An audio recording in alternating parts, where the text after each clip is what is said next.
Hello Taurus, thank you for joining me for your monthly forecast for October.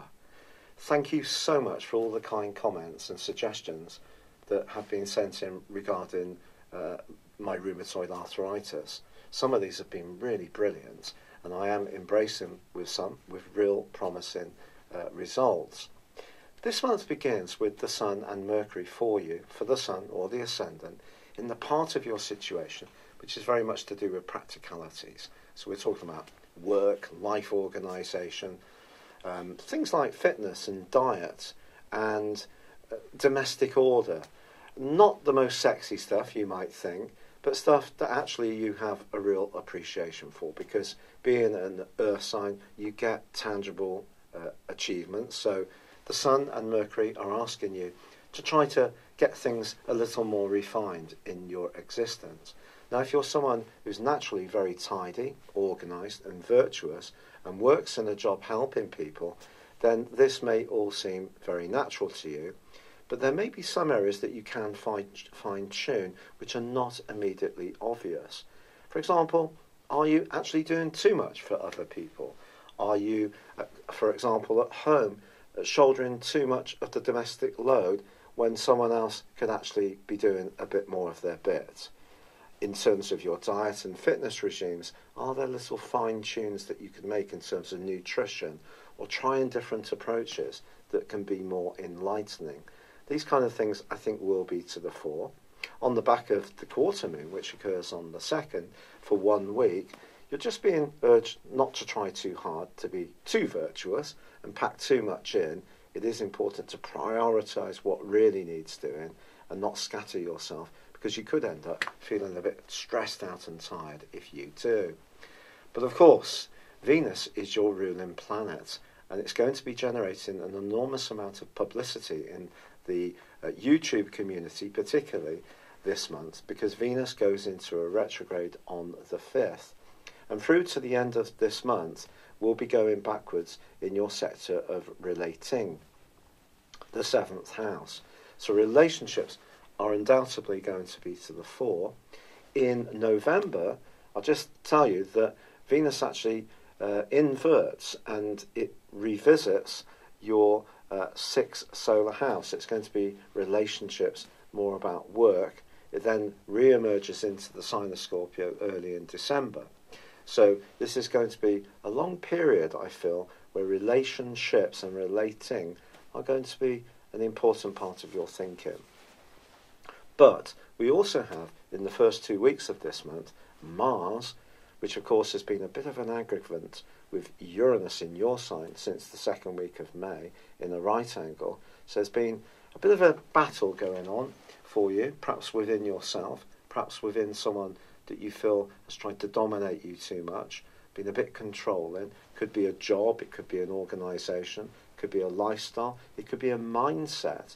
But something's being challenged during that period of time, and the great news is that Mars is accelerating now and moving away from the right angle with Uranus.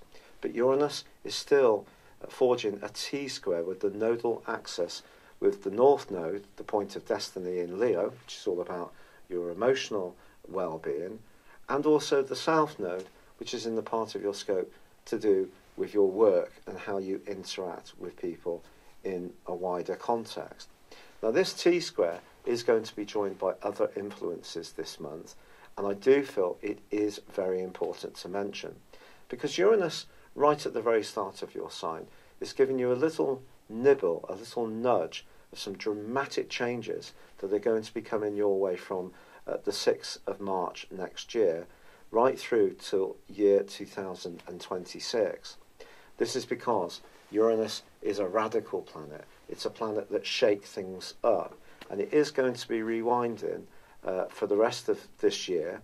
So this T-square, really, even once the North Node and the nodal axis reverses into Cancer in December, I still think it's going to be activated for you. So it's important to understand the role of Uranus in this, because if you're born in the early degrees of Taurus, you're going to be really feeling this energy very powerfully. If you have any other natal aspects which are connecting with this particular position, that to suggest that you may be restless and not quite sure of how you should go forwards. And this may be particularly so in terms of relationships. Now, on the 9th of this month, we do have a new moon. And if you did want to take on a new diet or start a new job, you would think that this is the perfect time to do so. And you would be right. But it's important to understand the role of Neptune, which feeds into this new moon. Neptune is a fascinating planet. Since 2012, it's probably changed your outlook a little bit around friendships, the collective group activities. Even in some of your hopes and aspirations may have become a bit more idealistic. So when you're thinking about work, for example, or changes you want to make, they need to be really rooted in reality. So challenge yourself a little bit. I think that's going to be a good thing to do. But on the 10th, Mercury moves out of this very precise and brittle zone that it's been in and moves into Scorpio.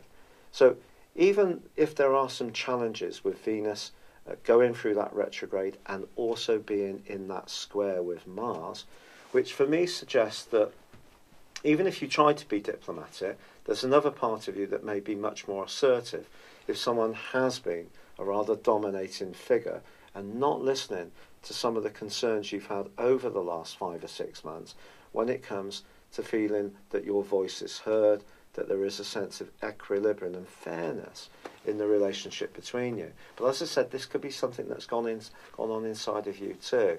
But certainly in the first 2 weeks of this month, some kind of battle of wills around power, around relationships is possible. That could be with your line manager, it could be with your parents, it could be with your kids if you have them. But equally it could be with a partner. It just depends on your unique circumstances. Now Venus is a beautiful planet. It gives you that wonderful sensuality, and in the 7th house ordinarily it's an opportunity to relate superbly well and can very much bring fortune. And with Mercury moving into this area, I think a bit more logic comes into the equation. So if there has been some tensions, Mercury will help you to just see things a little bit more objectively. I'm not suggesting that you'll be seeing things subjectively, but all of us can at times be quite emotional. So Mercury moving into this area can help you to just stand back a little bit, see that other people may have very different viewpoints to your own, and help you to acknowledge them even if you don't agree. Whereas in the 6th house, as it was before for the first 9 days, that's more brittle. It's more, they don't agree with me. They're only seeing their only narrow view, but that might be what someone could think about you too, because seeing the big picture when the Sun and Mercury are in the 6th house is a more challenging thing. But all this is set to change once you get through the quarter moon of the 16th, which is in your 9th solar house, and that's very much about expansion, and of course that's where you have Saturn and Pluto. But with its angle to the 6th house, don't promise anything from the 16th for 1 week that you don't have a realistic opportunity to fulfill. So it's very much the time to under-promise and over-deliver.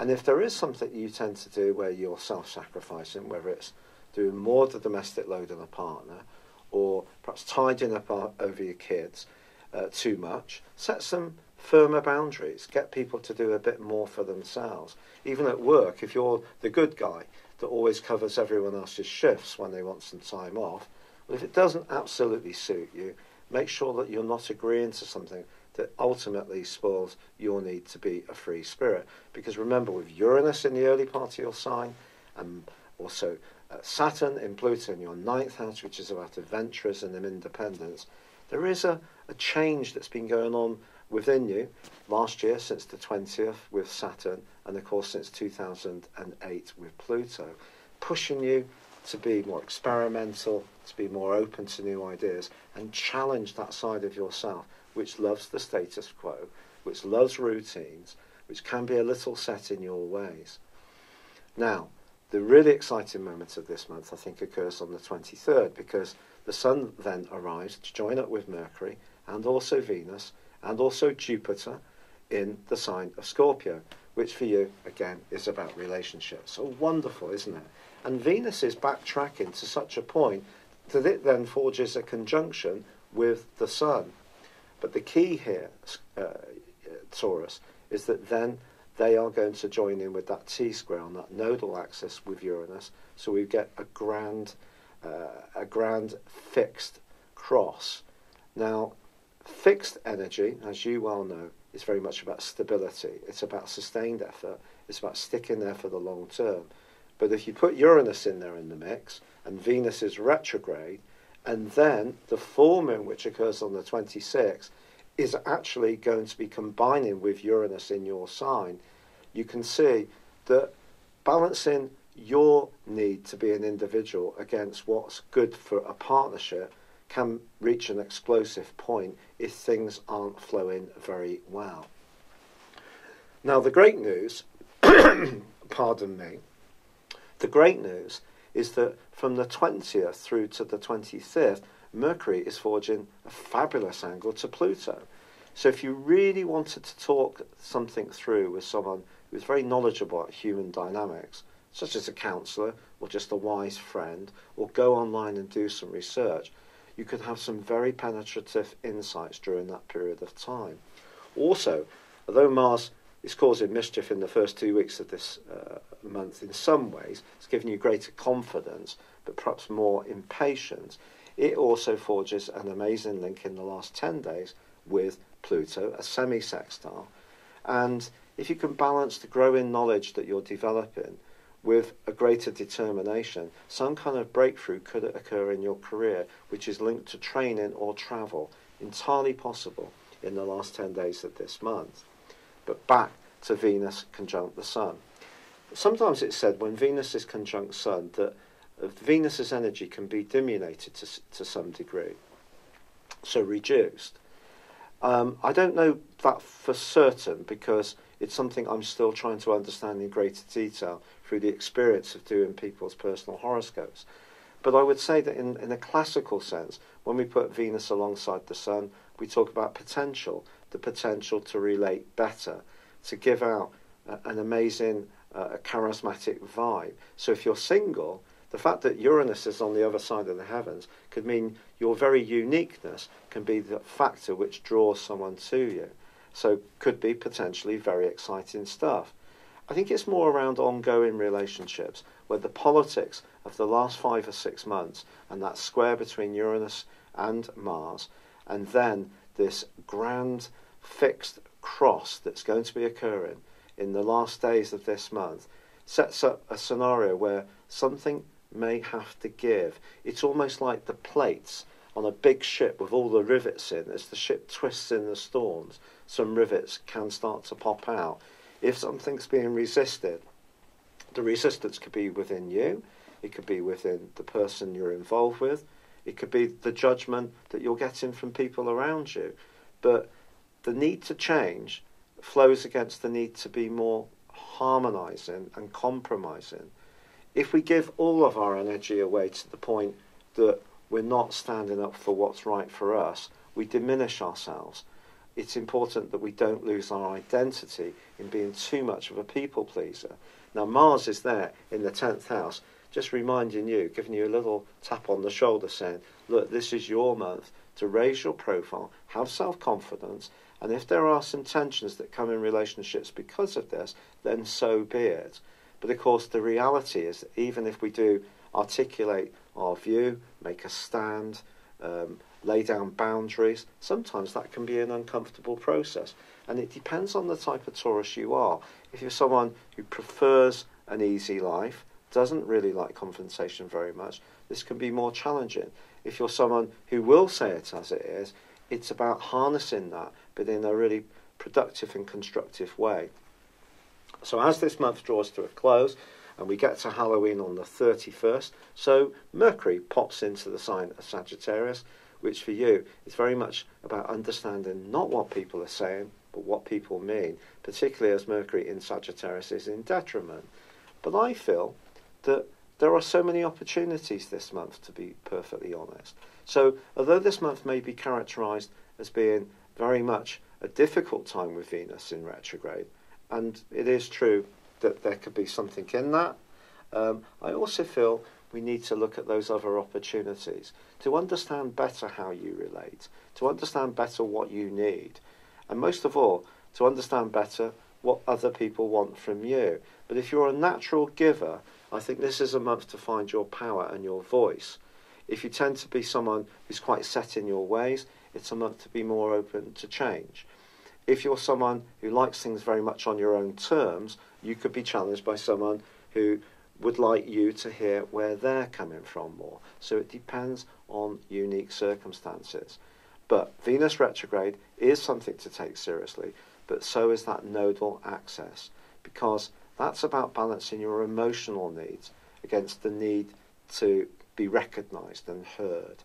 And if you can get that formula right, by the time the Sun and Venus come together and they go into opposition with Uranus, it could be a time of liberation and excitement, even if the change itself could see you a little bit daunted. But hang in there, because you don't change things very often, and if something is ripe for change, you'll instinctively know there's a reason because of that. Thank you so much for joining me, Taurus. I wish you all the best. I'd love it if you would like or comment on this video, or if you've yet to do so, please do subscribe to this channel. Thank you. Hello, thank you so much for watching my video. I'd love you to join me at my Horoscope Ace app. You can find this at www.horoscope-ace.com. You can use it through Android, iOS, Apple or Facebook. Check out your ascendant or your moon sign, or download your free birth chart. There's all your favourite videos, plus there are daily, weekly, monthly and yearly horoscopes for general, love, Chinese and Indian astrology. If your passion is tarot, there's my brilliant 3-card money or love tarot readings too. And it's all there at www.horoscope-ace.com. Thank you.